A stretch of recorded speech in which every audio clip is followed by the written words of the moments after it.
আজকে আমি আবারও চলে আসলাম আপনাদের মানে নতুন একটা ব্লগ ভিডিও নিয়ে। আর আজকে ব্লগটি কিন্তু একদমই আলাদা, কারণ আজকে আমি মাদ্রাসায় যাব। আমাদের মাদ্রাসায় কিন্তু ঈদের জন্য দীর্ঘদিন যাবত বন্ধ ছিল, আজকে কিন্তু মাদ্রাসাটা খোলা হয়েছে।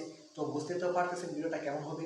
আর আজকের এই ভিডিওটা আমি এ টু জেড সকল কিছু তুলে ধরবো, যে আমি সারাদিন কী কী কাজ করি, আমি কোন মাদ্রাসায় পড়ি, আমি মাদ্রাসায় কয়টার সময় যাই, আমাদের মাদ্রাসায় দেখতে কেমন, সকল কিছু কিন্তু আপনারা এই ভিডিওর মাঝে দেখতে পারবেন।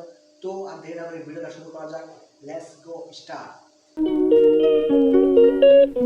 প্রতিদিনের মতন করে আজকেও ঠিক ভোর 4:30 বাজে ঘুম থেকে উঠে পড়লাম। ঘুম থেকে উঠেই সোজা চলে গেলাম মসজিদে। মসজিদ থেকে ফজরের নামাজ পড়লাম। নামাজ পড়ে বাসায় আসলাম। বাসায় এসে কিছুক্ষণ লেখাপড়া করলাম। সকাল 7:30 থেকে আমার প্রাইভেট আছে, তার জন্য আমার গরিবের যে R15টা আছে দেখতে পারতেছেন, ওইটা ঘর থেকে বের